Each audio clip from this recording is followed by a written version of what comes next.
I am Adrian Walsh, 34 years old, an independent auditor living in New York. My life has always revolved around numbers, dry financial reports, and lonely evenings in a small apartment in the heart of the bustling city. I never thought I would be the center of a tragedy until that fateful Christmas night at my grandfather's villa in the suburbs of Connecticut. It was a place the upper class often praised as a symbol of wealth, discipline, and prestige. But to me, it was simply a familiar place where I grew up with mixed memories of luxury and cold distance. I drove from New York there in the late afternoon with light snow falling, blanketing the winding roads through the pine forests. The Christmas atmosphere was everywhere. The radio played classic songs like Jingle Bells and Silent Night, but my mood was far from cheerful. I'm not the type who enjoys parties, especially family gatherings like this. The Walsh family, or at least what I once thought was my family, always presented a perfect facade.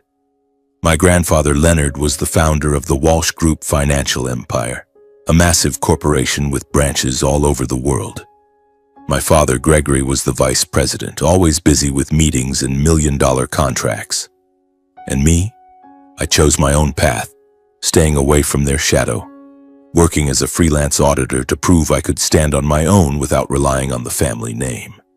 When I arrived at the villa, it was already pitch dark. The enormous house with its ancient Gothic architecture sparkled under the Christmas lights. LED strings wrapped around the stone columns, a giant Christmas tree in the front yard glittered with hundreds of glass ornaments, and the scent of roasted meat and gingerbread cookies wafted from the kitchen. I parked next to the Mercedes and Bentleys of the relatives, took a deep breath to steady myself. Just a normal evening like any other, I told myself. Stepping into the main hall, I was greeted by lively laughter and conversation. The grand dining room was magnificently decorated, a long table covered with white silk cloth, silver cutlery gleaming under candlelight, and in the center, a golden roasted turkey surrounded by fresh vegetables. The whole family was gathered, uncles, aunts, cousins, all impeccably dressed, the men in tuxedos and the women in evening gowns. I shook hands with a few people, receiving the usual greetings. "Adrian, you still look sharp," or "How's business going, auditor?" I smiled in response, but deep down I always felt out of place. I had never truly fit into this world where everything was measured by money and status. I found a seat near the end of the table next to my cousin Sarah, a lively young woman who loved talking about her life in Paris. We made small talk about the weather and work while soft piano music played from the corner of the room. Then suddenly the atmosphere changed. The laughter and chatter gradually died down as grandfather Leonard was wheeled into the room. He had grown much weaker since the last time I saw him a few months ago.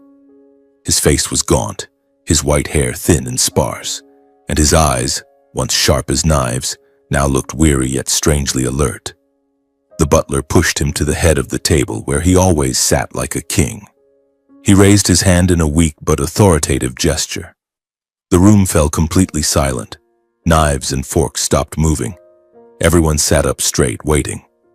I glanced at him and my heart tightened. His gaze lingered on me for a very long time, long enough to make me uneasy. Despite the room being filled with warm light from the fireplace and candles, a chill ran down my spine. Something was wrong. Grandfather had never looked at me like that, not with pride or criticism, but with a deep, haunting regret, as if he were about to say something that would change everything. His voice was weak but clear, echoing in the silence. "Ladies and gentlemen, Christmas is a time for us to gather, but it is also a time to speak the truth. I have kept this secret for too long, and now it is time to reveal it." My heart pounded. The truth? What secret? I looked around and saw that everyone else was tense too. My father, Gregory, sitting to grandfather's right, smiled confidently as usual. But I noticed the smile was slightly forced. Grandfather took a deep breath, then said, "Adrian, you are not Gregory's biological son." The room fell deathly silent. Time seemed to stop. I felt the blood rush to my ears, a ringing sound overwhelming me. All eyes turned to me in shock, faces filled with astonishment, whispers and disbelief surrounding me. "What's going on?" someone whispered. "Does Mr. Leonard even know what he's saying?" How could that be? I sat there, my heart heavy as lead, as if my entire past had just been ripped from the foundation I had always believed was real.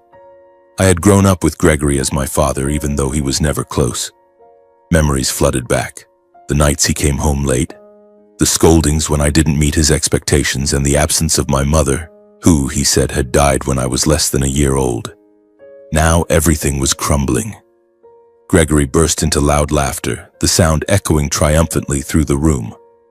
Oh, finally the truth comes out. I've known for a long time. Adrian, he's not my blood. And of course he doesn't deserve to touch a single penny of the Walsh family inheritance. His words cut into my heart like a knife. He turned to me, his eyes flashing with sarcasm and contempt. You were just an accident, a reluctant presence in this house. Don't dream anymore. I stood frozen, humiliated and numb. Heat rushed to my face. I wanted to say something, but my throat was frozen. The man I had called father had never truly seen me as his son. Now it was clear. It had all been a facade. I was not his biological child. The room had barely begun to settle when the whispers spread like wildfire. Some sniffled, others shook their heads in disbelief. But grandfather wasn't finished. He raised his hand again, his voice still calm. I'm not done yet. There is one more truth I wish to reveal. Gregory, you are also not my biological son. Gregory is the child my wife and I adopted from an orphanage long ago. The smile on Gregory's face vanished instantly. His face turned pale, replaced by shock and fury. What the hell did you just say? Have you gone mad? Are you senile, rambling like this in front of the entire family? Gregory stood up abruptly, his face flushed red, pointing at grandfather. What kind of joke is this? I've devoted my whole life to this family. Are you trying to dismiss all my contributions? Grandfather didn't argue or explain at length. He simply signaled to the butler. A thick folder was brought out and placed on the table. Grandfather spoke, his voice tired but resolute. These are the adoption records from the orphanage and the DNA test results. There is no denying it. The room descended into chaos, shouting, crying, chairs being pushed back. Relationships that seemed solid collapsed one after another. One of my uncles rushed to look at the documents, his face ashen. Cousin Sarah covered her mouth, tears streaming down her cheeks. Gregory snatched the papers, flipping through them frantically, but the more he read, the more distorted his face became. It can't be true. I stood still in the eye of the storm, feeling for the first time completely detached from that family. The image of the wealthy, exemplary family I had believed in for so long shattered right before my eyes. All those previous Christmas dinners, those family gatherings, they had all been a false veneer. What remained was a feeling of emptiness, alienation, and a vague fear that this was only the beginning. As the last guests left the villa, they carried with them surprise, doubt, and fear like lingering ghosts. I watched them depart through the large window, their luxury cars rolling slowly down the snow-covered driveway, headlights slicing through the darkness like sharp cuts. The vast villa suddenly felt empty and cold. The lively laughter and conversation from moments ago now echoed only like the howling wind through the hallways. The decorated Christmas trees sparkling under the lights now seemed artificial, as if the entire opulence was merely a hollow shell, ready to collapse under the slightest breeze. I sat there, gripping a glass of wine that had long gone cold, feeling as though the air in the room was draining away the oxygen, making my chest heavy. The servants quietly began cleaning up, the dry clinking of plates and glasses ringing out clearly in the suffocatingly heavy atmosphere. Gregory had left long ago after smashing a glass in his rage, leaving glittering shards on the floor like remnants of an irreparable break. The other relatives quickly dispersed as well, avoiding each other's eyes as if staying even 1 second longer would drag them deeper into the vortex that had just opened. When the room was nearly empty, grandfather's voice suddenly rang out from behind me, weak but clear. Adrian, stay. I have one more important thing to tell you in private. I turned around and saw him still seated in his wheelchair at the head of the table, his face pale under the chandelier light. His voice dropped, losing the usual cold authority. the tone of a man who once commanded an entire financial empire, now reduced to a weary whisper. My heart beat faster. I hesitated, my feet feeling rooted to the floor. Part of me wanted to flee, drive back to New York and forget everything. But another part, the curious and pained part, urged me to nod.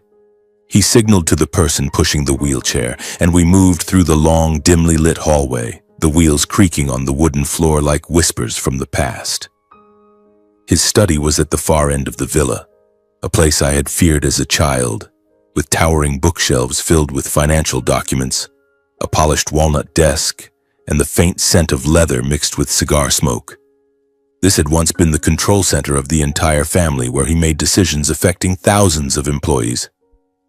Now the room was dark, lit only by the faint glow of a desk lamp, leaving just two people facing each other in heavy silence. Grandfather signaled for the servant to leave. The door closed with a soft click, as if sealing off all escape routes. We stood there, a few meters apart, the air so thick I could feel his faint breathing. He looked at me for a long time, his eyes filled with regret and helplessness, as if struggling with himself. I swallowed hard, waiting, my heart pounding in my chest. "Grandfather, what is it?" I asked, my voice hoarse. He let out a long sigh, his shoulders trembling slightly. "The truth is, you are my biological son." The world around me stopped. I froze, my mind blank, feeling as though all of reality had just been twisted, leaving no solid ground to hold on to. His words echoed in my head, repeating like a cruel incantation. His son? Not Gregory's, but grandfather's? I stepped back, gripping a chair to keep from falling. Everything blurred. The room spun. One shock after another crashed down, giving me no time to breathe, to understand, or to resist. I could no longer distinguish truth from the ongoing nightmare. Each word he spoke tore away another layer of reality, exposing the foundations I had believed solid, revealing only chaos and emptiness beneath. Grandfather continued, his voice trembling but resolute, as if stopping would mean he could never go on. "In the past, I had an improper relationship with your mother, Elaine Walsh. It happened shortly after she was married into this family, becoming Gregory's wife. We fell in love, a secret affair we had to hide. I felt as though I'd been punched in the chest. The image of my mother, the woman in old photographs with her gentle smile and sad eyes, appeared vividly. She had married Gregory, yet had an illicit relationship with grandfather, a forbidden love between father-in-law and daughter-in-law. I shook my head, trying to push the thought away, but his words crashed into my ears like raging waves. "Why? How could you do that?" I asked, my voice rising in shock. Grandfather bowed his head, his eyes glistening with tears. "It began as a mistake, Adrian. Elaine and Gregory's marriage was arranged for business interests between the two families. She was unhappy and I was weak. We thought we could control it, but everything spiraled out of hand when Elaine became pregnant. It was no longer just a mistake. It was an unforgivable sin. We were forced to live in fear and silence, hiding the truth to protect the family, or at least what we thought was protecting it." I collapsed into a chair, holding my head in my hands. Pregnant, meaning I was the result of that affair. An unwanted child born from betrayal. I imagined the scene. Elaine, young and terrified, pregnant in secret, while Gregory, her nominal husband, knew nothing. Or did he? From his reaction tonight, perhaps he had suspected for years. A wave of disgust rose, mixed with pain. "And then what happened? What did my mother do?" Grandfather continued, his voice growing softer, as if whispering to himself. "After you were born, we tried to keep the secret. But when you were 6 months old, Elaine couldn't bear it any longer. She left, leaving a letter for me. In it, she wrote of the shame, humiliation, and torment that made it impossible for her to continue living in this family. She begged me to raise and protect you and not to try to find her. She vanished from then on like a ghost." Hearing that, childhood memories flooded back like a torrent. I suddenly remembered how, throughout those years, I had repeatedly asked Gregory about my real mother. "Where is my mother, Father?" I had asked as a 7-year-old boy sitting at the dinner table. Gregory always brushed it off with vague answers. "She died long ago, Adrian. Don't ask again." He would say it without looking me in the eye, always busy with the newspaper or his phone. Each time I caught grandfather's silent gaze from across the room. He never intervened, never explained, just looked at me with heavy eyes. Back then I thought it was pity for a motherless child, but now I understood. It was the remorse and helplessness of a father who could not acknowledge his son. My face burned, blood rushed to my ears. My hands clenched until they shook, nails digging into my skin. The man I had once deeply respected, the one who taught me about business ethics and family responsibility, was the very cause of the tragedy that had ruined my life. He was the betrayer who had destroyed Elaine's happiness, Gregory's, and mine. "What have you done? How could you live with that?" I growled, my voice breaking. In my rage and confusion, I started to stand and leave. My legs trembled. I wanted to run from the room from that horrifying truth. But grandfather grabbed my hand, his frail fingers clutching my wrist tightly. "Adrian, please, forgive me. I have lived in torment for decades. To be near my own son, yet unable to acknowledge you, unable to hug you, unable to tell the truth, every day has been hell. I tried to make up for it by protecting you, giving you everything, but I know it wasn't enough." I stopped and looked at him. Amid the anger mixed with pity, I fell into deep reflection. Emotions surged like waves, fury at the betrayal, compassion for him. An old man nearing death, carrying this heavy secret. I couldn't find words to define how I felt, forgiveness or resentment. I just stood there in silence, tears rolling down my cheeks unnoticed. Finally, I gently pulled my hand away, silently walking out of the room, leaving him alone in the dim light. The door closed behind me like the end of a chapter. Christmas night dragged on in heavy silence, snow falling outside the window like grains of time. I drove back to New York, my mind in turmoil, knowing this was merely the beginning of a new tragic chapter I wasn't yet prepared to face. In the days following that Christmas night, I lived like a ghost in my own life. A profound emptiness and turmoil enveloped me, like a thick fog that refused to lift. I avoided all calls from the family, turning off my phone and locking the door to my small apartment in Manhattan. The following days dragged on heavily. I wandered the streets aimlessly, watching the hurried crowds preparing for the new year, yet feeling utterly alienated. I didn't know how to face that truth. I was grandfather's biological son, born from an illicit relationship, a secret buried for 34 years. Every morning, looking in the mirror, I saw only an unanswered question. Who the hell are you? And gradually I realized that what I was avoiding wasn't this family but myself. I didn't go to work. I just lay on the sofa, staring at the ceiling, replaying the conversation with grandfather hundreds of times. Childhood memories flooded back like a torrent. The afternoons he taught me chess in his study, his deep, warm voice saying, "You must think further ahead, Adrian. Don't let emotions cloud your reason." Now I understood. He was teaching me how to live with a secret, how to conceal pain. But I didn't want that. I wanted to scream, to smash everything, yet instead I remained silent, letting the pain seep in like slow poison. One morning, about a week later, my phone rang from an unknown number. I hesitated but answered. The voice of grandfather's personal butler trembled. "Mr. Adrian, sir. Mr. Leonard passed away last night." His heart stopped in his sleep. The news hit suddenly like a punch to the chest. I collapsed onto the floor, the phone slipping from my hand. Leonard, my grandfather, or rather my biological father, was dead. It left only a gaping void inside me, as if the last thread tying me to the past had been severed. I didn't cry, didn't scream, just emptiness. He was gone, taking his secrets and remorse with him. I remembered his eyes that Christmas night, filled with helplessness. He knew his time was short, which was why he chose that moment to confess. I sat there for hours, staring out the window as light snow fell, like a belated farewell. 3 days later, the funeral was held at the villa in Connecticut.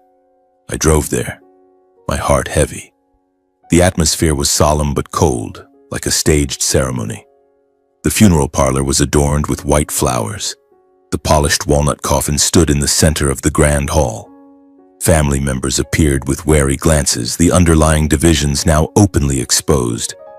Relatives gathered, but there was no laughter or embracing. Just cold nods and whispers behind backs. Gregory stood in a corner, his face flushed, avoiding my gaze. Aunt Margaret sobbed quietly, yet her eyes darted toward Gregory as if choosing sides.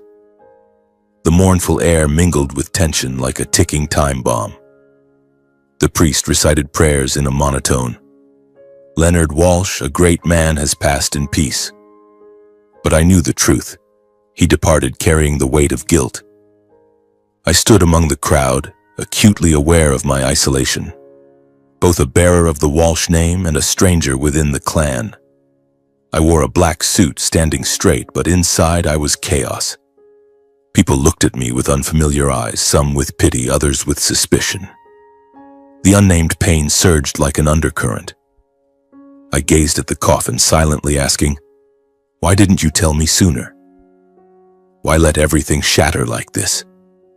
The funeral ended with mournful violin music. Everyone left quickly, avoiding lingering. A week later, I received an invitation to the reading of the will. A letter from the law office delivered to my apartment. I opened it with trembling hands. The meeting would be at the villa with the entire family gathered. I knew the atmosphere would reek of anticipation and calculation, everyone wanting a slice of the Walsh empire. I hesitated but decided to go. Perhaps this was the way to close the chapter or to begin a new one. I drove to Connecticut, filled with unease. Upon arriving at the villa, tension was palpable from the entrance.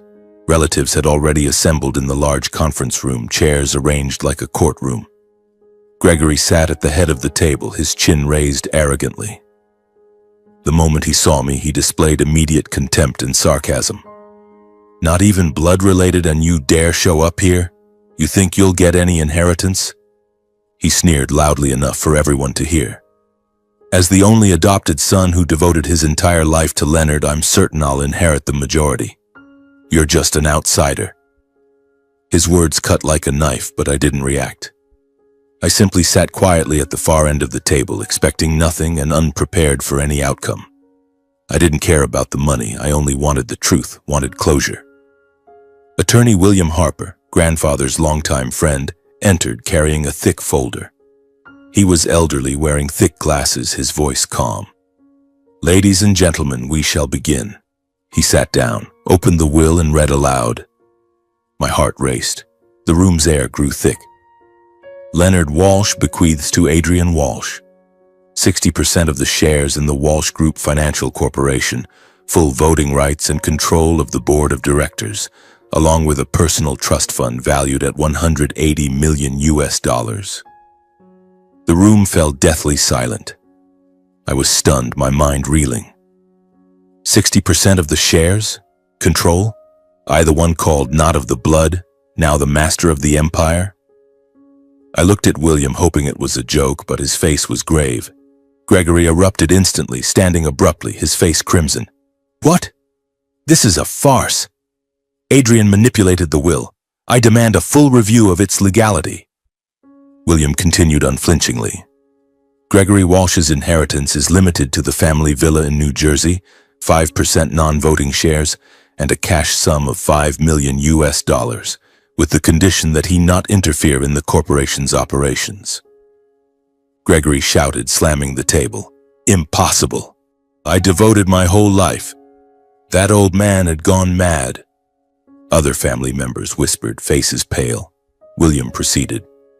"Remaining family members each receive a fixed cash sum ranging from $1 to $3 million, disbursed in one payment, with no accompanying rights or influence over the business."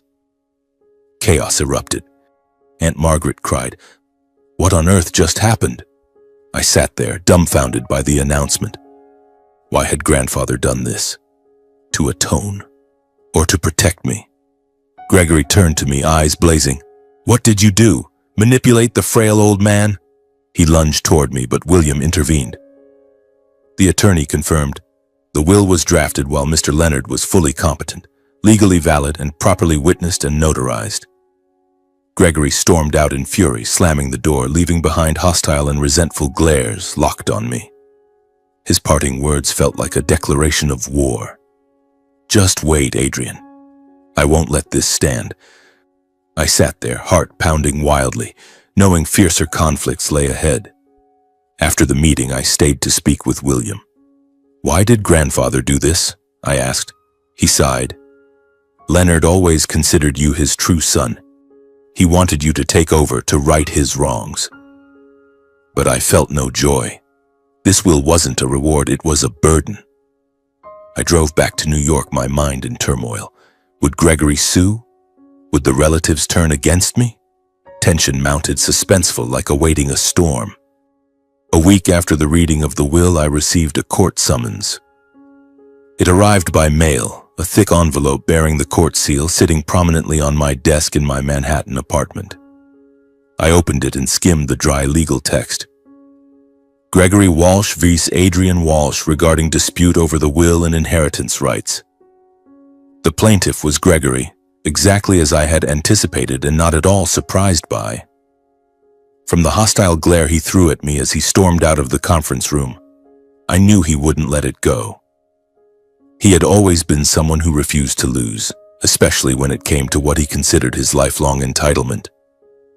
I sat there, staring at the document for a long time, my heart beating with an unusual calm. No anger, no fear, just a weary acceptance.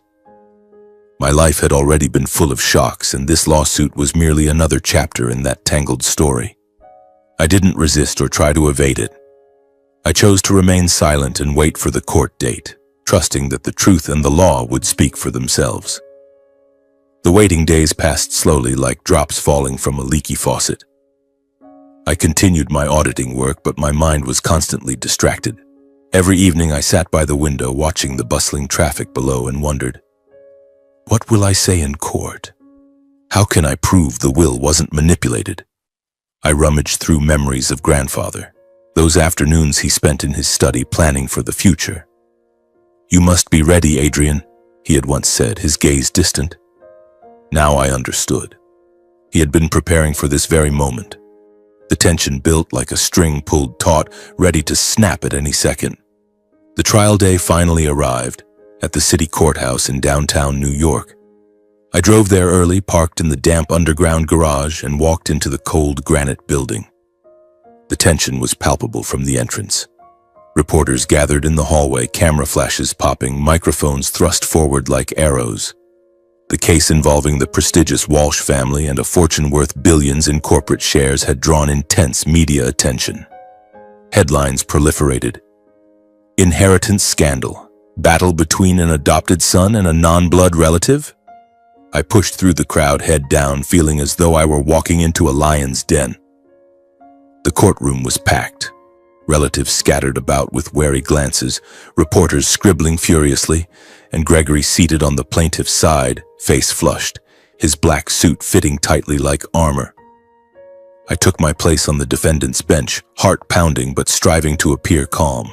The suspense surged. Was today the day everything ended, or merely the beginning of hell? Attorney William Harper appeared beside me, representing the estate and defending the deceased's final wishes. He was elderly but sharp, thick glasses perched on his nose, carrying a hefty briefcase. "Are you all right, Adrian?" he whispered, placing a hand on my shoulder. I nodded, though unease filled me. William had been grandfather's close friend, witness to everything from the drafting of the will to the family secrets. He was my only anchor in this moment. The judge, a middle-aged woman with a stern face, banged the gavel and the trial began. The courtroom air grew thick, whispers ceased, leaving only the rustle of papers. The plaintiff's side presented first. Gregory's attorney, a tall man with a booming voice, stood, his tone dramatic. "Your Honor, this will was clearly manipulated.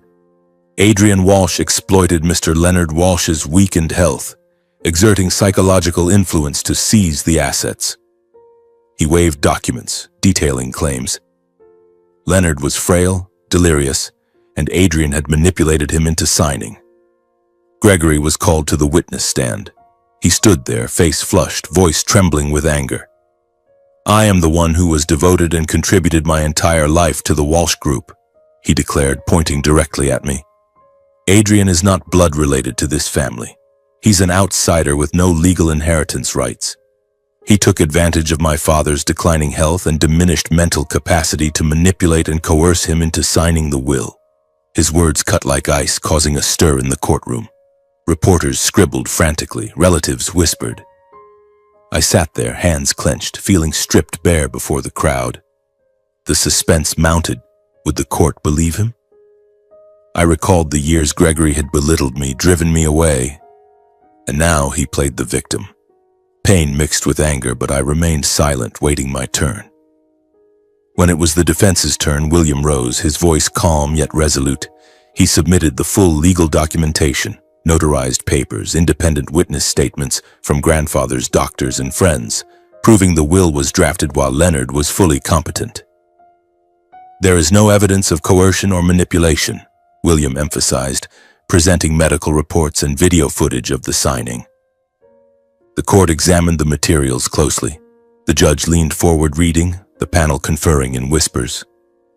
Time dragged like molasses. My heart raced wildly. Gregory sat there, face paling, his confidence visibly fading.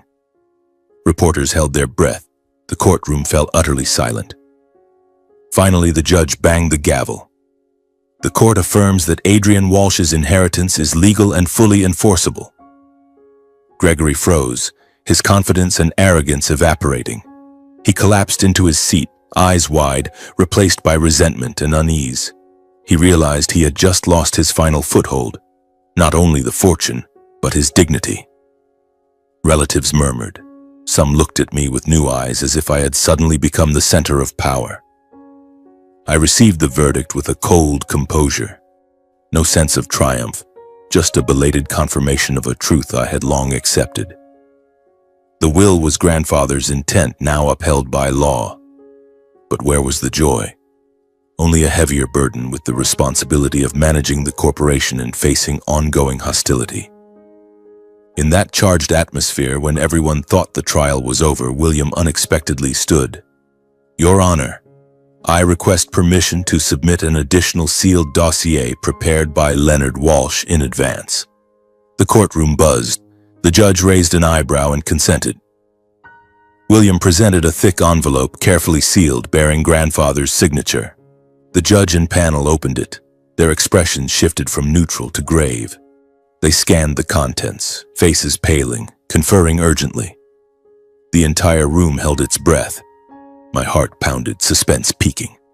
What was this? What else had grandfather hidden? Gregory sat bolt upright, face ashen, as if sensing disaster. After a brief recess, the judge banged the gavel, voice stern. Having reviewed the supplemental dossier, the court finds that Gregory Walsh was directly involved in unauthorized withdrawals, money laundering, and illegal dealings over many years under the family corporation's name. The courtroom erupted, shouts, reporters leaping up to photograph. Gregory shot to his feet, face contorted. "Lies. I've been framed." The court ordered authorities to arrest Gregory immediately in the courtroom and transfer the entire file for criminal investigation and prosecution. Police entered, handcuffing him. Gregory cursed relentlessly, protesting innocence and struggling desperately. "What did you do, Adrian? This is a conspiracy." He glared at me with pure hatred before being subdued and escorted out.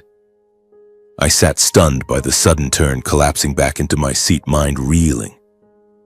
Had grandfather planned this? To protect me or to punish Gregory?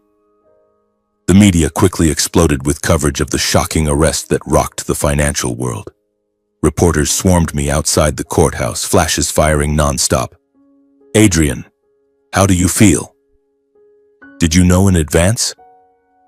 I stood silently amid the wave of cameras and prying eyes, feeling for the first time that my life had veered onto an irreversible path.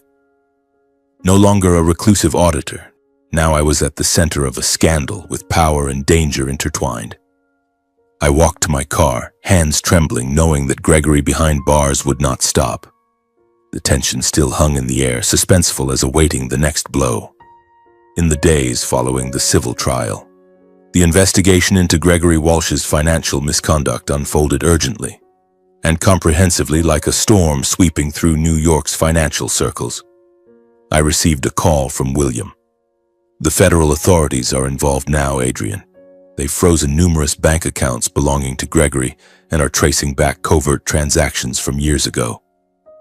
I was sitting in my temporary office at the Walsh Group headquarters, gazing out the high-rise window at the bustling city below. Initial reports came in quickly. Millions of dollars secretly siphoned through shell companies in the Cayman Islands, forged documents to conceal illegal investments. This dragged in a slew of partners and related files for questioning.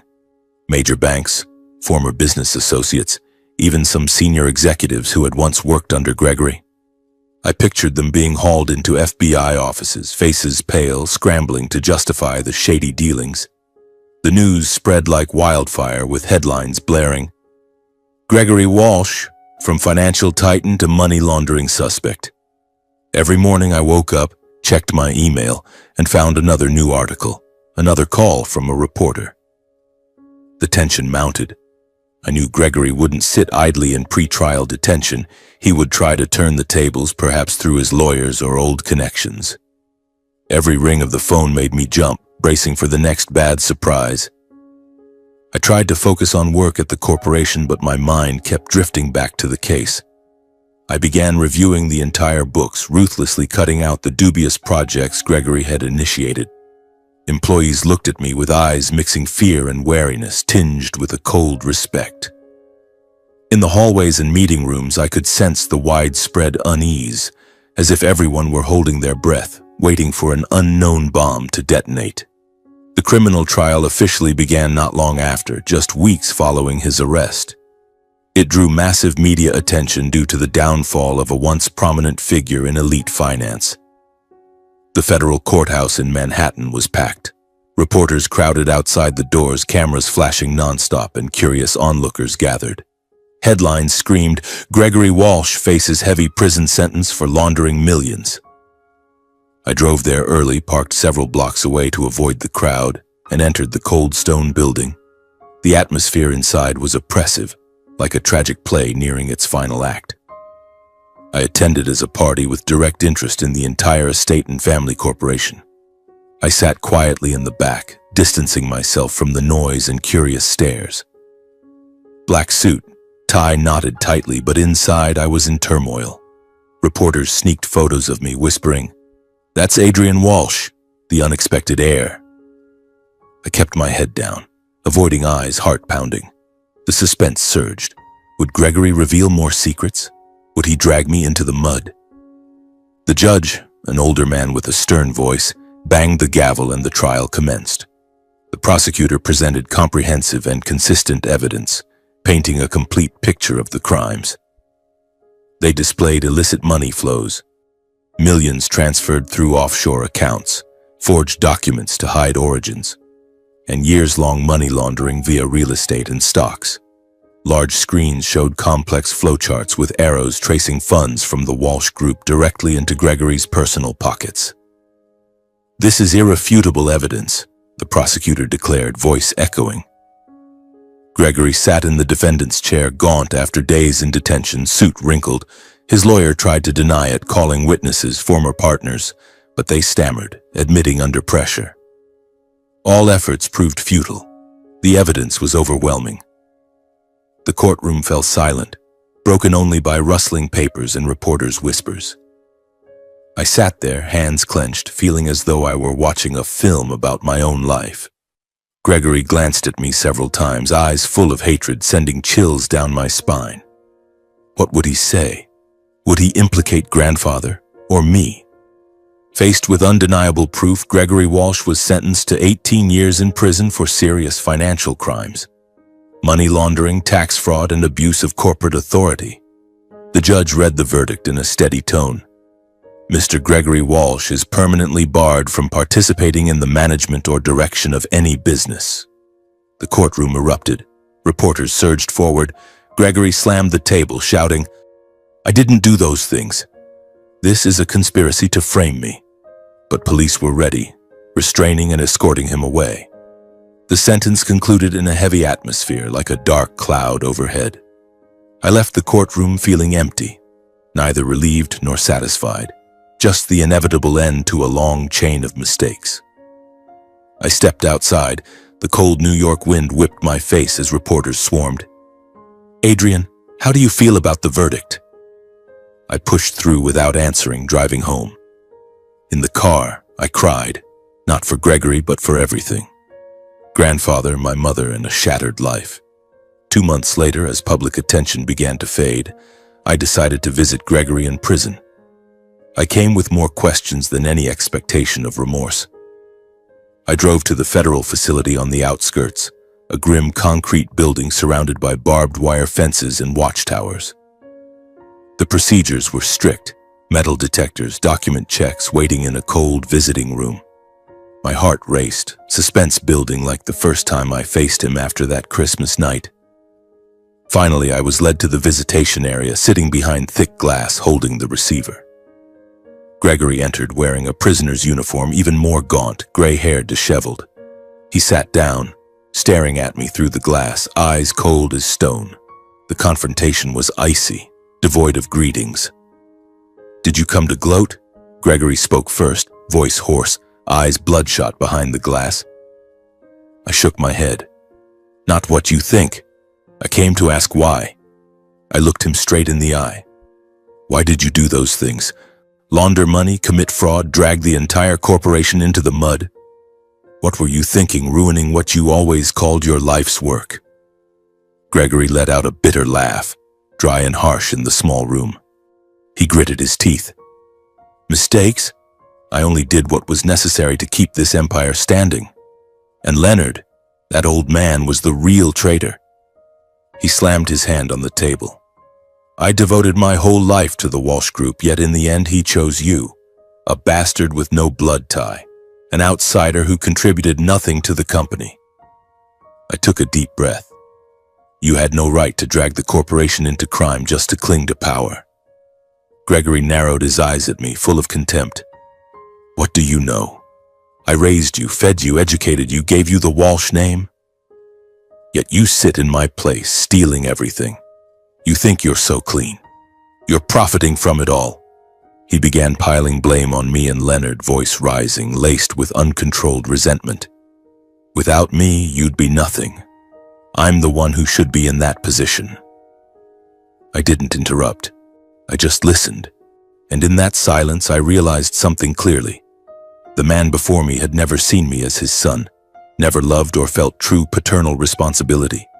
I was merely an asset, something he had invested in, now turned obstacle. Old memories flooded back. Forgotten birthdays, family trips where I was never invited, the cold stares whenever I tried to get close. It all became crystal clear. I lifted my head, voice surprisingly calm. "You were never my father." Gregory froze for a moment. "You were never my father, and I no longer need you to pretend." Gregory roared through the glass. "You'll regret this. I'll get out. I'll take it all back." But this time the words carried no weight. I stood, turned my back, and walked away, feeling something unfamiliar creep into my chest. Not victory, not schadenfreude, but relief at finally releasing the last expectations of a relationship that had never truly existed. The visit ended in coldness and mental severance. I rose, set down the receiver, and left the prison with the sense of closing an old chapter. Outside, a light rain fell, the wind biting cold, but my heart felt lighter. Though I knew the fallout from the Walsh family wasn't truly over, perhaps Gregory would appeal or the media would dig further. At least I had faced it. After those consecutive upheavals, my life seemed to enter a period of temporary calm. But in reality, it was the lull before a greater storm. I returned to New York, driving through rain-slicked streets, my mind still reeling with the image of Gregory behind the glass, his gaunt face, eyes filled with hatred. I pulled over to the curb, turned off the engine, and sat there for hours, letting the rain patter steadily on the windshield. Memories flooded back like a torrent. The mornings Gregory left the house early without acknowledging me, the scoldings over minor mistakes, and now the 18-year prison sentence. He deserved it, I knew that, but the pain still crept in like an old wound that hadn't healed. I wondered if he ever felt remorse. Or did he only see himself as the victim, as he had shouted in the courtroom? The tension still hung in the air, suspenseful as awaiting an unexpected call from a lawyer announcing Gregory's successful appeal. A few days later, William called me, his voice calm but weary. "Adrian, you need to come to my office to finalize the remaining inheritance procedures. This is the last step." I agreed, though my heart felt heavy. That meeting was purely legal, signing documents, confirming ownership, but for me it was heavier than any trial I had endured. I drove to the law firm in Midtown Manhattan, a gleaming glass high-rise under the weak winter sun. Inside, the atmosphere was oppressively quiet. The smell of old paper, the hum of printers, and William seated behind a large wooden desk, piled high with files. He greeted me with a firm handshake, his eyes sparkling with empathy. "Are you all right, after everything that's happened?" I nodded and sat down, but my mind wouldn't stop racing. This wasn't just signing papers, it was accepting grandfather's legacy with all its sins and responsibilities attached. In that quiet space amid the dry legal documents, I couldn't hold back the question that had tormented me for so long. I spoke, voice hoarse. "I want to ask why grandfather didn't disclose Gregory's criminal documents earlier. If he had done so from the start, perhaps things wouldn't have escalated to this point. No trials, no imprisonment." I looked at him, waiting, heart beating faster. William sighed, pushed his glasses up the bridge of his nose, and leaned back in his chair. He was silent for a moment, as if weighing his words. He viewed everyone in the family, including Gregory, as victims of a tragedy he himself had caused. He didn't want to drive his adopted son down a dead-end path while there were still other options. Leonard had known about Gregory's wrongdoing for a long time, money laundering, fraud. But he chose silence, hoping Gregory would correct himself. That was his way of atoning, not through punishment but through opportunity. I sat there listening, feeling as though a fog was slowly lifting. William continued, voice low. "The criminal dossier had been sealed in advance, Adrian. Leonard entrusted it to me with clear instructions, only to unseal and submit it to the court if Gregory actively sued you. It was like a final line between mercy and consequences. He didn't want Gregory imprisoned unless Gregory forced his own hand, and Gregory did exactly that." His words struck like lightning. I froze, hands gripping the armrests tightly. Grandfather had orchestrated everything long ago like a complex chess game. He had tried to redeem his own mistakes by leaving the legacy to me while quietly building a mechanism to protect me from Gregory's manipulation and destruction. I pictured him in his study, planning in his final years, tormented by thoughts of Elaine, of me, of Gregory. "He loved Gregory in his own way," William added, "even though he was adopted, but he loved you more, his biological son." Tension surged within me, suspense building as if awaiting another revelation, but William only shook his head. "That's all there is. Now you must decide how to live with this legacy." Even so, I couldn't forgive immediately. Both Leonard and Gregory had dragged me into a vortex of lies, guilt, and decisions I had never been allowed to make. I finished signing the papers, stood up, and left the office feeling burdened. On the way home, I stopped at a park, sat on a bench, and watched people passing by. Grandfather, my biological father, had protected me in the way he thought best, but at what cost? A shattered family, a life full of secrets. I recalled that Christmas night, his eyes filled with remorse. "Forgiveness?" I whispered to myself. Not yet. I needed time to process, to understand that the legacy wasn't just money, it was the heavy burden of responsibility. I officially took over the corporation with caution and vigilance. I entered the Walsh Group headquarters for the first time as chairman, carrying no ambition for power, only the weighty sense of duty Leonard had left behind. His office, now mine, was vast, with the polished walnut desk, bookshelves filled with documents, and the familiar scent of leather. I sat in the chair, hands touching the desk, feeling its gravity. Employees gathered in the hallways whispering, "The new boss has come to take over." They looked at me with eyes mixing curiosity and doubt. An independent auditor with no management experience now in control of a billion-dollar empire. The pressure hit immediately. The board of directors was clearly divided. Some old executives loyal to Gregory openly questioned my competence. "Do you even know anything about running a company?" An elderly vice president asked at the first meeting, voice laced with sarcasm. Key projects faced stagnation. Contracts with European partners delayed, stock prices fluctuating due to the scandal. I sat there listening to the arguments, heart racing with suspense. Would they revolt? Would I fail? At the same time, the media and public scrutiny never ceased. The press turned my private life into fodder. Adrian Walsh, from non-blood heir to financial tycoon. Headlines screamed across websites, accompanied by photos of me leaving the courthouse. Reporters called incessantly, even ambushing me on the street. "What do you think of your adoptive father's sentence? Did you know about the wrongdoing all along?" Every decision I made was placed under a microscope. I hired a PR team to handle it, but the pressure remained relentless. Each morning I checked my email and found another new article, another malicious comment on social media. The suspense mounted. Would one small mistake bring everything crashing down? I had to dive deep into the work, personally auditing the entire financial system. Late nights in the office, I pored over thick ledgers tracing Gregory's tracks, dubious expenses, forged contracts.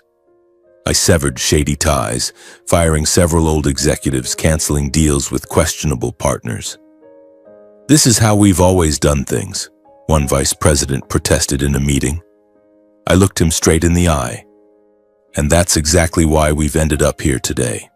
From now on, we do it differently." That decision caused uproar on the board, but I didn't waver. I learned to make cold, decisive calls, maturing far faster than I had ever prepared for in life. From a reclusive auditor, I had become a leader facing daily crises, falling stocks, disgruntled employees, and critical public opinion. A year had passed since Gregory's sentencing, and under my resolute yet cautious leadership, the Walsh Group gradually emerged from the crisis. The first few months were hell. I stayed up all night reviewing the books, cutting out the shady investments Gregory had left behind, and negotiating with shareholders to keep them on board. The stock price swung like a pendulum, one day surging on good news from a new contract, the next plunging because of an article digging up the scandal. I remember the first board meeting after the criminal trial, the spacious conference room on the top floor of headquarters, with its polished wooden table and view overlooking the Hudson River. The old executives sat there, eyes probing. "Do you think you can replace Leonard?" an elderly vice president asked, voice dripping with sarcasm. I looked him straight in the eye. "Not replace, salvage. We're cutting our losses by 20% on the European project, immediately." That decision silenced the room, then sparked an explosion of arguments. But I held firm, and the results followed. Other projects compensated, the stock stabilized, operations were restructured. I hired a new, younger, and more transparent team, eliminating the culture of under-the-table dealings that Gregory had fostered. Internally, things gradually settled. Employees began to trust me. Meetings lost their former tension. But the price I paid was prolonged isolation and pressure. Every evening, returning to my apartment, I sat alone with a glass of wine, my mind still swirling with numbers and decisions. No friends, no family, just work. I recall the sleepless nights lying staring at the ceiling, wondering, what am I doing? Is this legacy worth it? The pressure built like waves, suspenseful as awaiting a single mistake that could bring everything crashing down. I grew accustomed to the new role, but not without moments when I nearly collapsed. Once, the stock plummeted after an article revealed more details about Gregory's wrongdoing. "Walsh Group, a legacy of corruption?" screamed the headline on the front page. Reporters swarmed the headquarters, flashes firing non-stop. I called an emergency meeting with the team. We go fully transparent, release complete financial reports. That decision saved the situation but left me exhausted. I flew to London to negotiate with partners, sitting on the plane with trembling hands holding documents, anxiously thinking of failure. If they pull out, the corporation collapses. But I persuaded them and the contract was signed. Gradually, the company revived, revenue up 15%, a refreshed workforce and the press shifting tone. Adrian Walsh, the savior of the empire. But I felt no pride, only fatigue. Loneliness enveloped me. I avoided parties, declined social invitations, focusing solely on work. On the exact anniversary of Leonard's death, 1 year after he passed, I decided to visit the cemetery. The New York air was chilly. Golden leaves drifted along the highway to Connecticut. I brought a simple bouquet, just a few white roses, nothing elaborate, no media or assistants accompanying me. I wanted to face the past privately without fanfare. I turned off my phone, drove alone, my mind drifting back to memories. Over the past year, I had changed more than I ever imagined, from an outsider on the sidelines to someone forced to lead an entire corporation. Yet the pain of my origins still smoldered like a wound that would never fully close. Grandfather, the man who was both my biological father and the source of every tragedy, had left me an immense legacy, along with an unshareable burden. I parked outside the cemetery, a place so peaceful it felt chilling, with rows of gray stone graves aligned under ancient trees. A cool breeze blew through, carrying the scent of damp earth and a familiar emptiness. I walked slowly along the gravel path, the bouquet growing heavier with each heartbeat. I whispered in my mind, "Grandfather, I've done what you wanted. But why did everything have to begin this way?" The cemetery was silent, broken only by distant birdsong. As I approached the grave, I noticed a strange woman sitting in front of the headstone. She was seated on a nearby stone bench, frail figure in an old coat, gazing blankly at the grave as if she had been there for a long time. My heart tightened. Who was she? A distant relative? An old friend? I approached quietly, trying not to startle her. The sound of my footsteps on the gravel was soft but audible. She turned. Her pale face caught the weak sunlight. The moment our eyes met, she froze, mouth opening as if to speak but unable to. I stopped dead, feet rooted to the ground. That face, though faded by time, deeply lined with wrinkles, hair gray and disheveled, matched hauntingly with Elaine Walsh, the mother in the old photograph Leonard had once shown me. I kept that photo in my wallet, a young woman with a gentle smile. But now she was here in front of me, very much alive. My heart pounded wildly. Suspense surged like a wave. Instinct told me this woman was my mother, after all these years of disappearance. Elaine tried to stand and flee in panic, hands trembling as she gripped the bench, eyes avoiding mine. She staggered as if ready to escape the memories. But instinctively I reached out and gently grasped her wrist. I said, voice hoarse from shock, "Please don't go yet." Because if I let her leave, then I knew I would carry another void that could never be filled. She stopped, body trembling, eyes glistening with tears. We stood facing each other for a long time in heavy silence, the wind whispering through the cemetery like echoes of the past. I looked at her, searching for traces of the woman in the photo. The sad eyes, the lost smile. She was gaunt, dressed in worn clothes as if life had worn her down. The suspense mounted. What would she say? Deny it? Or vanish again? Before I could speak, Elaine suddenly broke into sobs, years of pent-up emotion bursting forth. She collapsed onto the bench, hands covering her face, cries echoing in the empty cemetery. Tears streamed down her cheeks, mingling with the cold wind. I said nothing, just stood watching silently, letting those tears flow like a belated confession without words. My heart ached. For all these years I thought she was dead, but she had been living with her own pain. Memories flooded back, childhood nights asking Gregory about my mother and his evasive glances. Now it was clear. She had left out of shame, Guilt over Leonard. I wanted to hug her, but my limbs felt frozen. When Elaine gradually calmed, wiping tears with her old sleeve, I spoke, voice steady but trembling. I know the whole truth about my origins, about grandfather, about you. There's no more room for secrets. Elaine crumpled again in pain and guilt, clutching her chest, voice breaking. Please forgive me, my son. I'm not worthy. I abandoned you, left you alone with everything. I was truly so ashamed, so humiliated that I couldn't stay. She repeatedly begged for forgiveness, as if that was the only thing she had carried through her years of wandering. Her words cut into my heart like a knife. She spoke of the years drifting, living in solitude, following family news from afar. I knew about the scandal, but I didn't dare face it. I stood there, thoughts in turmoil, not calm enough to forgive immediately. The pain of abandonment lingered. Anger toward grandfather and Gregory still smoldered. But I no longer had the strength to drive her away. She was my mother, the missing piece of my blood. I could only stand frozen between two choices without answers. The cold wind whipping past, carrying the scent of the roses I placed on the grave. Elaine quietly turned away, wiping her final tears.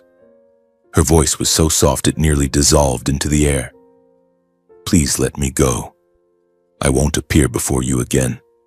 Live well, my son. She walked slowly along the gravel path, her frail figure gradually disappearing behind the old trees. I remained alone before grandfather's grave, watching silently, suddenly realizing that things we thought buried deep in the past always know how to return. Just when we believe we're strong enough to forget. My heart raced, suspense surged. Was she truly gone, or was this a beginning? I knelt at the grave, whispering, "Grandfather, why didn't you tell me? Why leave it like this?" The cemetery was peaceful, but my heart was in chaos. On the drive home, I drove slowly, mind reeling. That encounter changed everything. Now I had to find her, had to confront it. But the corporation's pressures remained, and this new secret left me more unsettled than ever. In the days following the encounter at the grave, I lived like a sleepwalker, caught between reality and the past. Over the past year, I had poured all my energy into the Walsh Group, transforming it from the ashes of scandal into a smoothly running machine. Revenue soared thanks to new contracts in Asia. The stock price stabilized at record highs, and internally there were no longer any simmering disputes. Employees began calling me the savior, but I knew better than anyone. It was only a facade. I lay in bed staring at the ceiling of my luxury apartment in Manhattan, wondering, where is she now? How is she living? That question tormented me, making work feel even heavier. After days of endless rumination, I realized that avoiding it would only allow the past to haunt me in subtler, more persistent ways. I couldn't let her disappear again. I needed to confront it one more time, even if I wasn't ready. Lacking the courage to appear in person, I feared she would flee or that I wouldn't be able to control my emotions. I decided to hire a discreet private investigator. I found him through a recommendation from William, a middle-aged man named Jack with a tiny office in the New York suburbs. No sign, just the smell of stale coffee and cluttered files. I spoke in a low voice, showing him the old photo of Elaine and describing the graveyard encounter. I need someone followed. Provide me with information about her current life on the absolute condition that she never notices. No contact, no frightening her. Jack nodded, his eyes flashing with professionalism. I understand. Daily reports, photos, and notes. It's expensive, but discreet. I agreed without haggling, heart pounding with suspense. This was a risky step. If she found out, she would vanish forever. But I had no choice. The first days of waiting were hell. I checked my email constantly, even during meetings, anxious that Jack would report he couldn't find her. The corporation's pressures remained relentless. A major contract nearly collapsed due to a partner's lingering concerns about the old scandal. But I pushed it all aside, thinking only of her. A few days later, the first report arrived via encrypted email. I opened it in my office, door locked, heart racing. Elaine Walsh currently lives in a rundown house on the outskirts of Pennsylvania, about 30 miles from Philadelphia.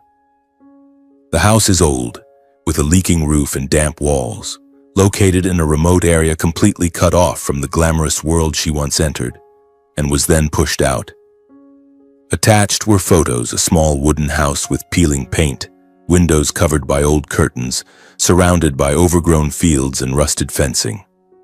I collapsed into my chair, hands trembling as I zoomed in.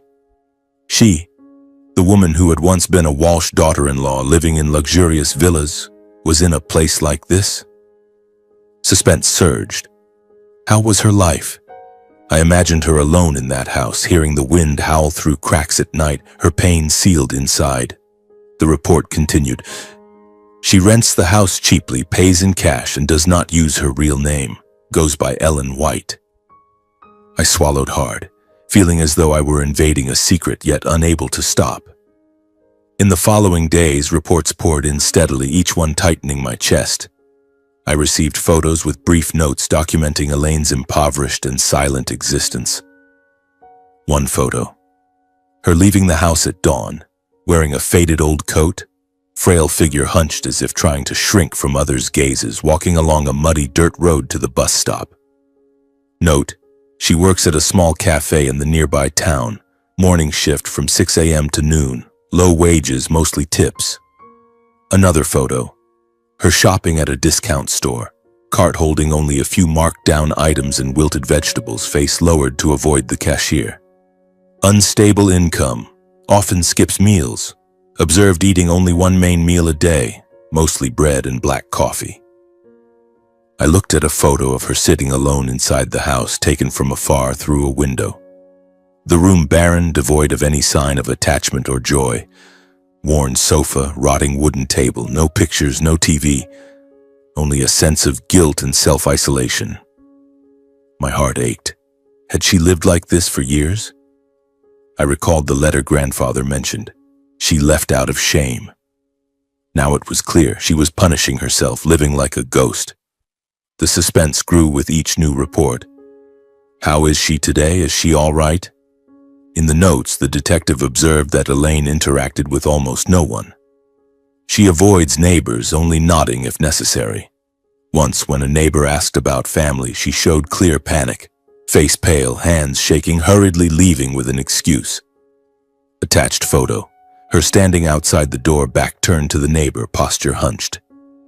She has no friends, no visible mobile phone, lives in complete isolation. Returns home early each evening, locks the door tightly, lights out by 8 p.m. I sat in my high-rise office, looking down at the bustling city, feeling the vast chasm between us.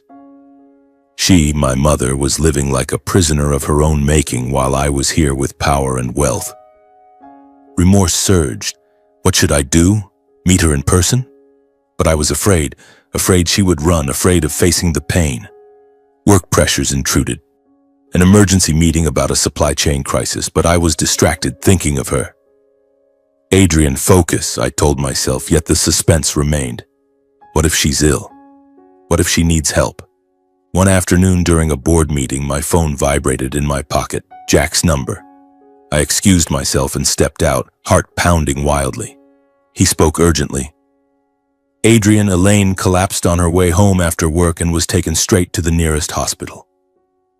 I'm at the scene. Neighbors called the ambulance. She's stable but needs monitoring. The world spun around me. Collapsed? I pictured her falling on the dirt road, frail body under light rain. Which hospital is she in now? I asked, voice trembling. Jack gave the address, a small hospital in Pennsylvania. I immediately left the meeting, told my assistant to cancel everything, and drove there in a state of confusion and worry I couldn't even rationalize. Why was I so concerned? She had abandoned me, but I knew I could no longer stand on the sidelines at this moment. The car sped along the highway, wind whistling through the window, my mind in chaos. What if she dies? What if this is the last chance? The suspense was higher than ever, hands gripping the wheel tightly, speeding past limits, ignoring cameras. Pennsylvania appeared with vast fields and the small hospital in the remote town, its neon lights flickering in the fading afternoon. I entered the hospital. The familiar antiseptic smell hit me immediately, the long, quiet hallway with a few elderly patients waiting in silence. I stopped at the reception desk and asked a nurse about the woman just admitted from emergency. The nurse glanced at me, then motioned for me to follow. She led me down the corridor to a room. She whispered, "Ellen White, fainted from exhaustion. Your family, right?"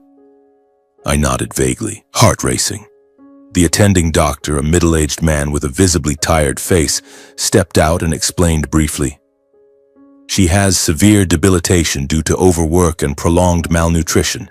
She needs monitoring and complete rest. Working too hard and eating poorly for a long time have nearly depleted her body." I nodded, but my mind reeled. Overwork and malnutrition? Had she tormented herself to this extent? I stood frozen outside the room door, looking through the glass. She lay on the white bed, eyes closed, face gaunt and fragile in a way that made me realize the past had not only left mental scars, but was quietly eroding her physically as well. Her skin was pale, thin arms attached to an IV drip, the heart monitor beeping steadily. I wanted to go in, hug her, ask why, but my feet wouldn't move. The suspense surged. Will she wake? Will she recognize me? I sat in the hallway, head bowed, tears streaming down. The graveyard encounter had only been the beginning. Now I had to decide, stay outside or step into her life. In the days that followed, I kept vigil at the hospital as if it were an unbreakable habit. I canceled all meetings at the Walsh Group, telling my assistant I needed time for personal matters, and spent most of my hours sitting by Elaine's bedside. This small hospital in Pennsylvania became my temporary world. The familiar antiseptic smell, the steady beeping of machines, and the cold fluorescent lights illuminating the hallways. I sat there more than I spoke, as if I myself didn't fully understand why I was there or couldn't yet find a reasonable excuse to leave. Each morning I drove from a nearby hotel to the hospital, bought a black coffee, and sat outside the room waiting for the nurse to allow me in. Work pressures still piled up through my phone. Emails from the board asking about new investment decisions, calls from partners worried about the quarterly report, but I pushed them all aside. "I'll handle it later," I texted curtly, though my mind was in turmoil. The suspense still crept in. What if she wakes and drives me away? What if she disappears again? I recalled leading the corporation, the cold decisions that saved the empire, yet now, facing this woman, my mother. I felt small and powerless, like the little boy who once asked Gregory about her. At first, Elaine kept her distance, deliberately avoiding my gaze. She lay there with eyes half open, but whenever I entered, she turned her face away, answering briefly and cautiously. "Thank you for coming," she whispered when I brought water, but her voice trembled as if afraid any conversation might cross the boundaries she had set for herself. I understood. She had lived in isolation for so long, with guilt and shame as her constant companions. The years of wandering, odd jobs at cafes, living in that rundown house, all had built an invisible wall. I sat a few steps from the bed, watching her from the corner of my eye, heart racing with suspense. What does she think of me? A stranger from the past, I wondered, not daring to push. Instead, I did small things. Pouring water, adjusting her pillow, or buying fresh fruit from the nearby market. I was quietly present, letting time create a safe space between us. No grand words, no questioning, just silent presence, like an unspoken promise that I wouldn't vanish. Gradually, those silences began to fill with scattered, trivial stories. At first, they were about everyday things. How chilly the weather was in Pennsylvania, or how bland the hospital cafeteria food tasted. We didn't touch the past directly, no mention of Leonard, Gregory, or the night she left, but we no longer completely avoided it either. Once she asked about New York. "You live in the big city? You must be very busy?" I told her about the bustling streets, avoiding mention of the corporation. She listened, eyes distant, nodding occasionally. In those conversations, I realized I still felt an unnamed void. Not resentment. I had moved past anger, but the absence of years that never existed. As Elaine's health steadily improved, the doctor said she could be discharged after a few more days of observation. She began talking more. She sat up in bed, her gray hair neatly combed, eyes no longer evasive. She asked about my current life, one question at a time, slowly and cautiously. "How's your work? Is it tiring?" Her voice was so soft it was almost a whisper, carrying concern mixed with guilt, as if afraid she had no right to ask. I told her about the Walsh Group, not in detail, just that I was managing the family company and facing daily pressures. "Sometimes I just want to walk away from it all," I said, admitting it aloud to someone else for the first time. She listened, eyes glistening. You really resemble Leonard, always shouldering everything." Her words made me pause. It was the first time she called me you in a maternal way, though she quickly corrected herself. I began to understand that Elaine wasn't someone who had willingly abandoned me. She too was merely a victim of a chain of mistakes and power that had crushed an entire life. She vaguely recounted the years after leaving, working in diners, moving from town to town, always living in fear of being found. "I didn't want to drag you into it," she whispered once, eyes averted. Those words cut like a knife, yet made me pity her more. The suspense still lingered. Will she accept me? Or flee again when she's better? The day Elaine was discharged, the weather in Pennsylvania was unusually sunny. The doctor signed the papers advising rest and proper nutrition. I stood by the bed watching her gather her few belongings, a couple of old outfits, a cloth bag. The offer came out more naturally than I expected. "Would you come live with me?" "In New York, so I can take care of you." She froze, hand pausing mid-motion, eyes wide with shock. Elaine hesitated, torn between fearing she'd burden my life. "I don't want to be a weight on you," and unable to hide her longing to be near her son. She stood between the choices, face pale, hands clutching the bag tightly. I waited, heart pounding with suspense. Will she refuse? Will she disappear? Finally, I affirmed, "Not out of duty or atonement. I want us both to have a chance. We've lost too much time already." Elaine accepted in silence mixed with emotion, tears streaming down, nodding without words. I hugged her gently for the first time, the feeling strange yet warm. We left the hospital, her leaning on my arm as we walked to the car. On the drive to New York, she gazed out the window, whispering thanks. Suspense rose. Was this a fragile beginning or a mistake? The first days living together were awkward, like two strangers trying to adjust. My apartment in Manhattan was spacious and modern with a view of the glittering city, completely opposite her rundown house in Pennsylvania. I arranged a separate room for her, simple with a new bed and essentials. Elaine confined herself to a small corner. She kept her room tidy, cooked simple meals from the groceries I bought, but always asked permission first. "Would you mind if I use the kitchen?" she asked, voice cautious. I wasn't yet used to having someone quietly waiting for me each evening. For years I had lived alone, coming home late after long meetings, grabbing takeout and falling asleep in silence. Now every time I opened the door to find the lights on and the faint smell of food in the air, I paused for a moment, heart quickening at the unfamiliar sensation. A vague suspense crept in. Could I get used to this? How long would she stay? We ate dinner together, facing each other but maintaining an invisible distance. Conversations were brief, revolving around the weather or daily news, like a silent agreement to avoid the past we weren't ready to face. Gradually, small acts of care emerged, like seeds sprouting in barren soil. Elaine began leaving simple meals ready when I came home late, a fresh salad or hot soup. "I saw you look tired. Eat something to feel better," she said softly. I, in turn, quietly paid more attention to her health, buying vitamins as the doctor recommended, reminding her to rest, even hiring a cleaner so she wouldn't have to do heavy work. Neither of us said it aloud, but we both felt the shift like an undercurrent, warm and seeping into daily life. In that slow, cautious rhythm, mother and son began learning to reconnect, heal, and rebuild a fragile but genuine relationship.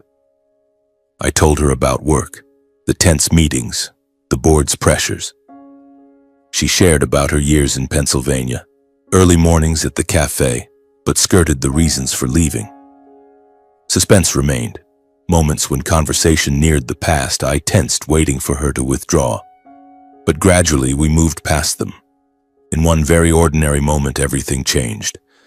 One late evening, I came home exhausted after a prolonged meeting, took off my jacket and called out, "Mom, could you get me a glass of water?"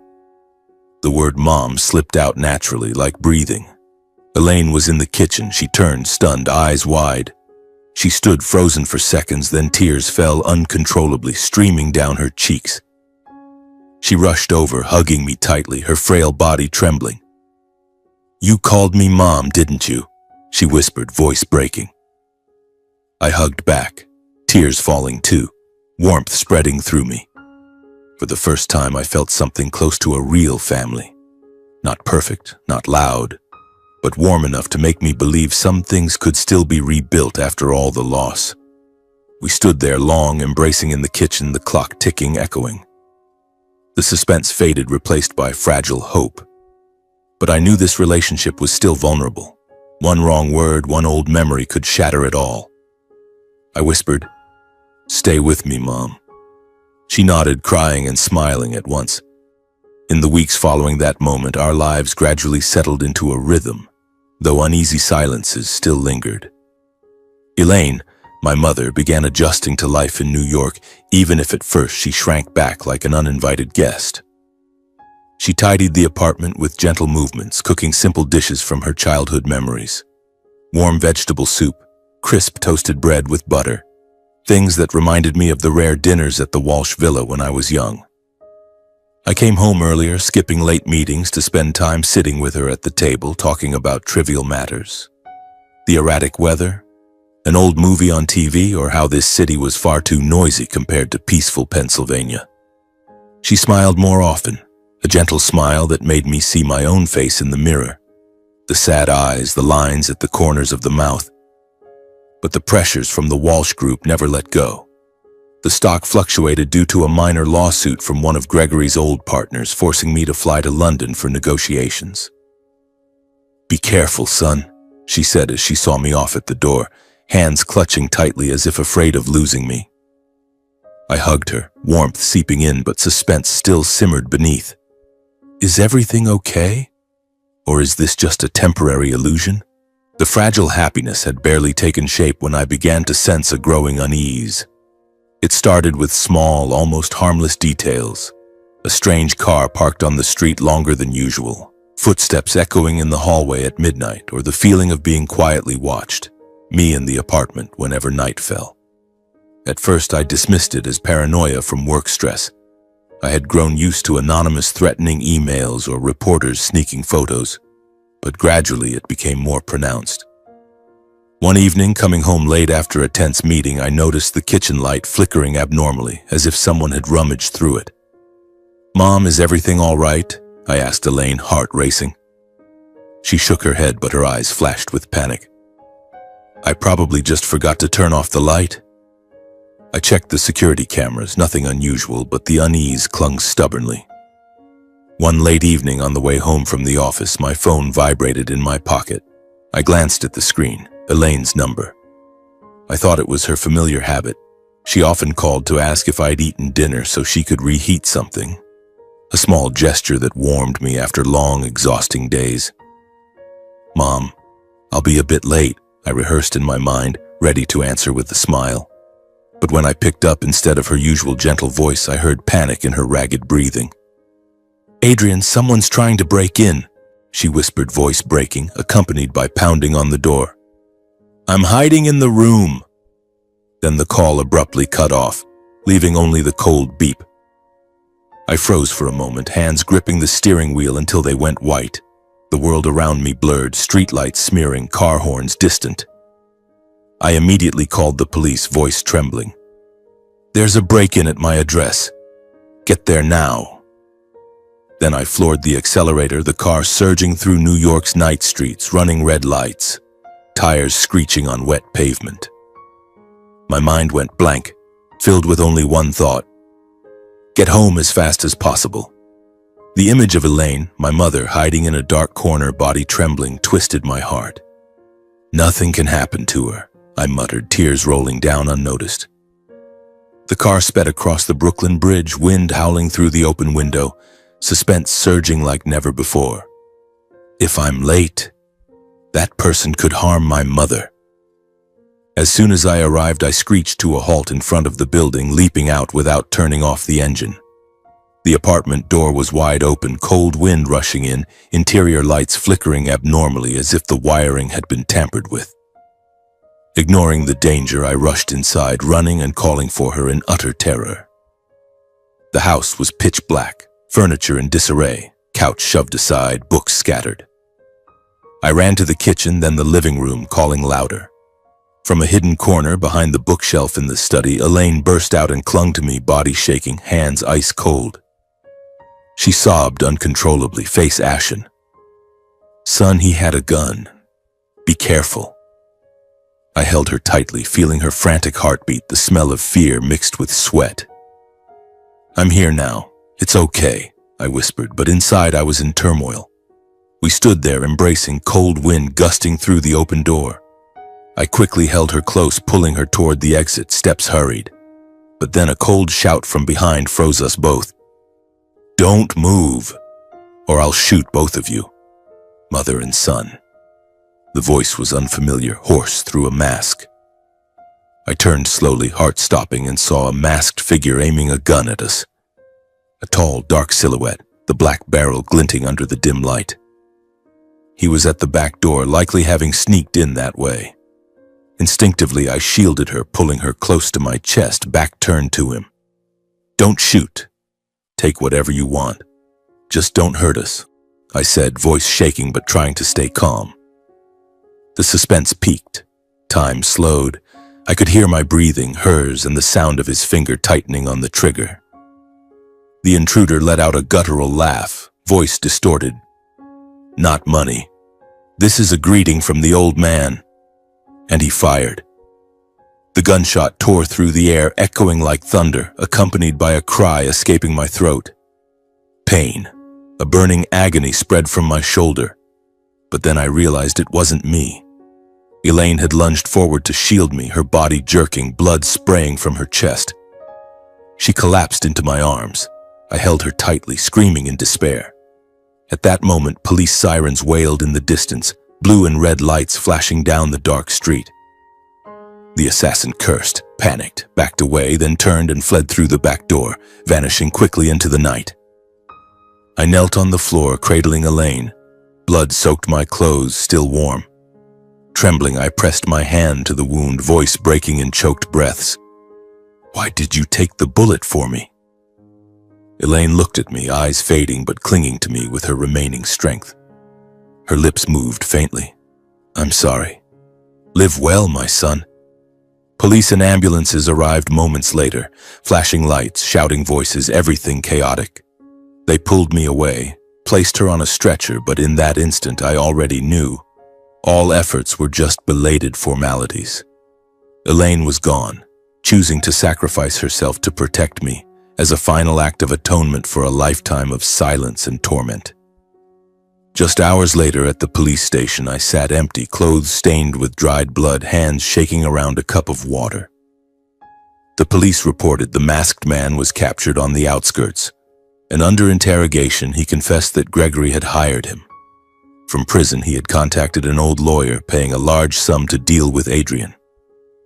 I heard the news without strength for hatred or rage, just emptiness like a deep void. Gregory, the adoptive father who had despised me, was now a murderer, yet why no anger? Perhaps the pain of losing my mother overwhelmed everything. The police asked, "Do you want to say anything to him?" I shook my head. No need. He would face additional charges, likely life, but to me it was merely the end of a cycle of hatred. I arranged Elaine's funeral simply and quietly. without ostentation, fitting her silent life full of loss.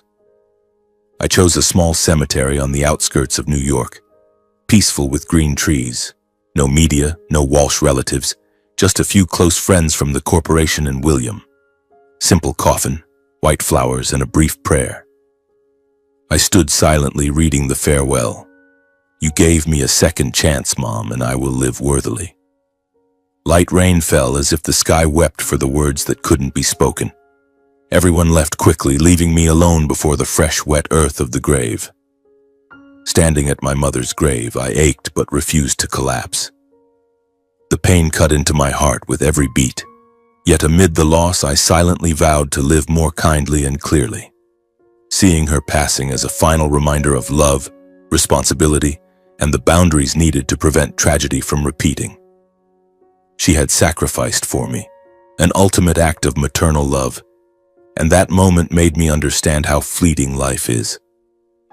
The message I drew from it all: I realized that family isn't built on blood ties or titles, but on honesty, responsibility, and how people protect each other from wounds they themselves inflict.